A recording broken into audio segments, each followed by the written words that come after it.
Hello students, we are going to start with new chapter, that is chapter 5 of maths, arithmetic progression. It is a very interesting chapter. So if you like maths, इस chapter में ज़्यादा कुछ नहीं है, only you just have few formulas and you have to put the values into the calculation. ये chapter का continuation 11th class में है, that's why students who will choose maths, this chapter is the important basic for you in class 11. Now, first of all, let us understand arithmetic. What is arithmetic progression? Arithmetic progression का word समझने से पहले let us understand this word pattern and sequence. And these words are not new for you. Pattern मतलब क्या? अब हम already obviously number की बात कर रहे हैं. So is this a pattern?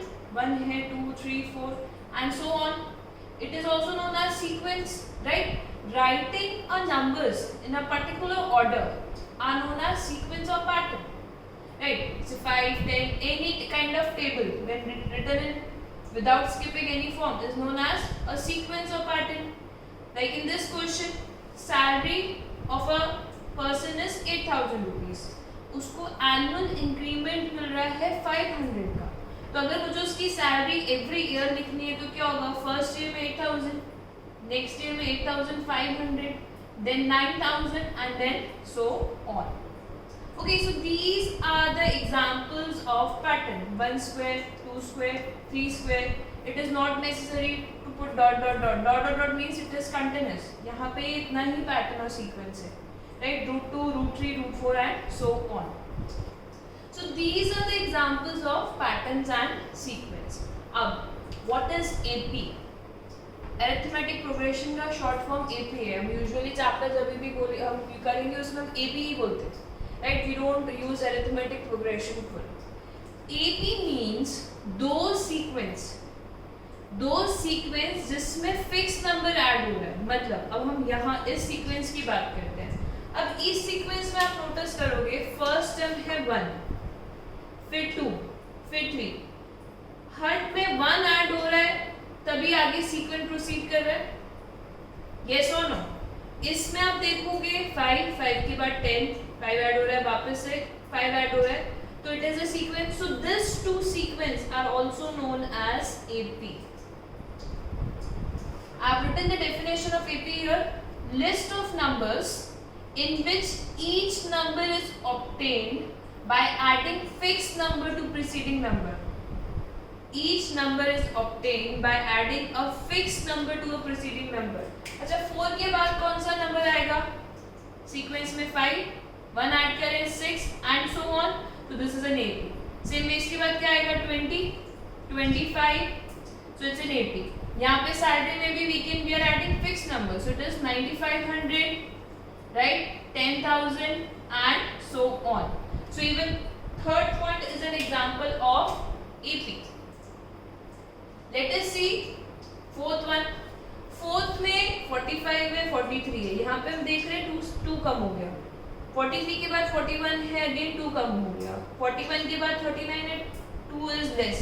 So it's not every time necessary कि 1 ऐड ही होगा, कुछ सबट्रैक्ट भी हो सकते हैं, बट सेम चीज सब में होनी चाहिए. तो यहाँ पे as same things are subtracted to each number, this is also an AP.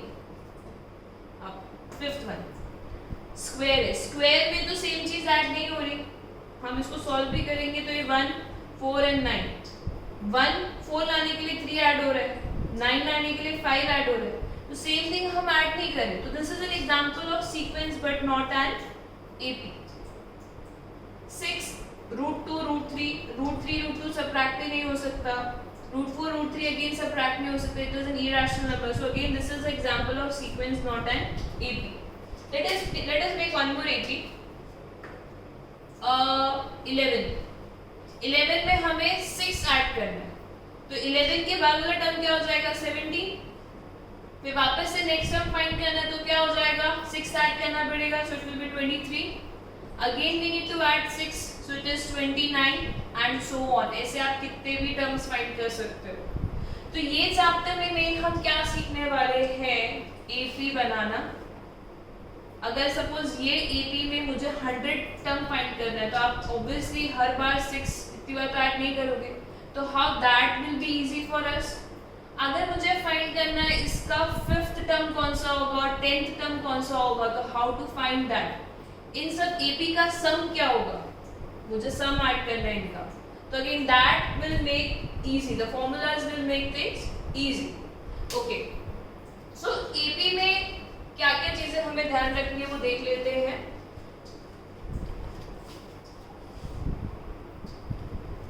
Okay, सबसे पहले let us see this words. This words you should know. The first one is terms. Now 11, 17, 23, 29. All these are known as terms. Okay, how many terms are there here right now? If I don't write this dot dot dot, 4 terms are there. Right? This is the first term, second term, third term, fourth term. Usually AP को हम ऐसे represent करते हैं. First term, second term, third term, fourth term, so on, and an represent the last term, or we can write the nth term. This is just a way of writing a general term. Generally हम AP को define कर रहे हैं. Okay, now what is common difference? सबसे important चीज, common difference को denote करते हैं small d से, और इसमें आप a ही लिख सकते हैं. AP में हम a और d का वेरिएबल का यूज करते हैं. नाउ कॉमन डिफरेंस क्या हुआ बेटा, यहाँ पे हमने क्या ऐड किया 6. जो डिफरेंस है, जो टर्म वापस ऐड हो रहा है, जो नंबर वापस ऐड हो रहा है, उसको बोलते हैं common difference D. In this AP the common difference is 6. The first term is 11. The second term is 17. Third term is 23. Right? अब एक चीज और, how will get D? अगर suppose मुझे D नहीं पता, ये मेरे को AP दिए, how to find D? What will do? 17 minus 11, हमेशा the second term minus the first term. 23 minus 17 कभी भी उल्टा नहीं होगा, because हम add कर रहे हैं AP लाने के लिए. So D is also defined as A2 minus A1, 17 minus 11, और A3 minus A2. राइट, एक और AP लिखते हैं 5, 10, 15, 20 एंड सो ऑन. तो इन दिस, वैसे तो आप देख के बता सकते हो 5 है, बट अगर मुझे फाइंड करना हो तो how will find 10 minus 5, A2 minus A1, that is 5. So this is another formula. Okay, one more thing. Now अगर मुझे AP में लिखना हो, बेसिकली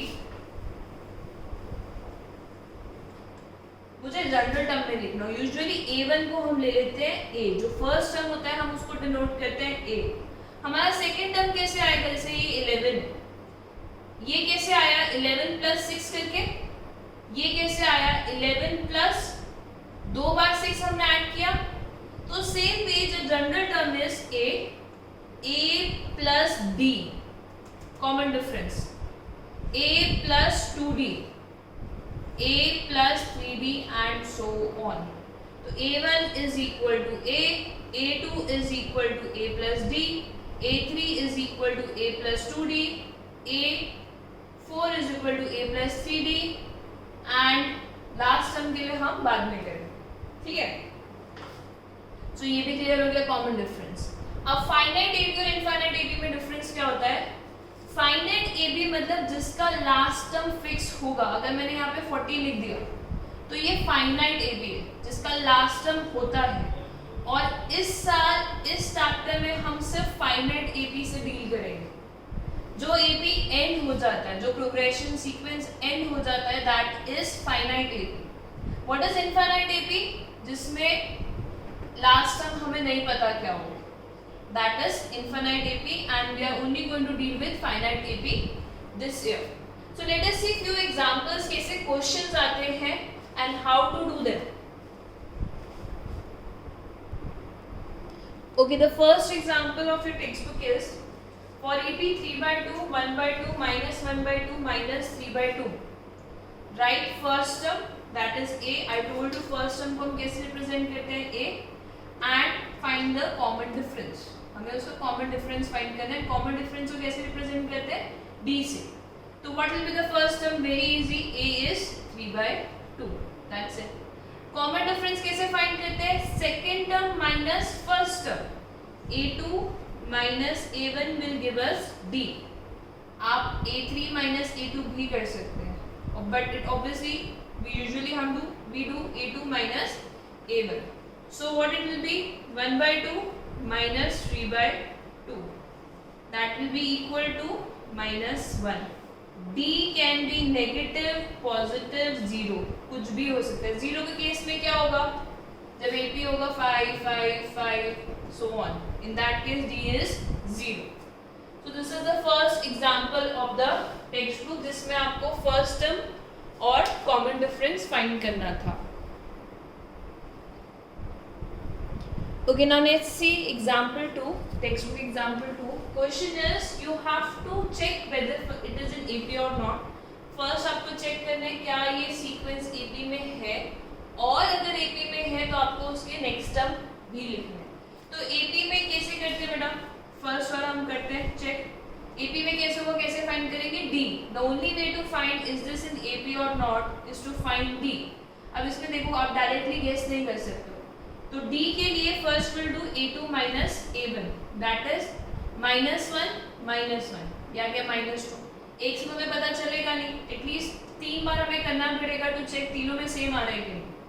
फिर again A3 minus A2, -3 minus -1 plus 1 क्या आया? -2. Okay, let's try one more time. A4 minus A2. Okay, so ये क्या हो जाएगा? 5, यहाँ पे -5 होगा.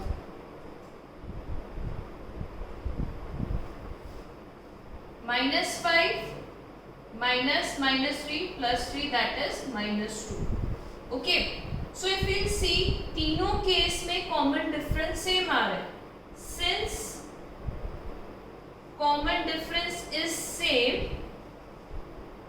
1 -1 -3 -5 is an AP. That's it. अब आपको बोला गया अगर AP में है तो 2 टर्म्स और फाइंड करो. सो हमने first, second, third, fourth, fifth term कैसे फाइंड करेंगे? फिफ्थ टर्म के लिए A5 के लिए will do A plus 4D. Or what you can do is instead of writing A plus 4D, you can directly write आप -5 में क्या add करोगे? -2 ऐड करोगे, तो -7 is another term. What will be the next term?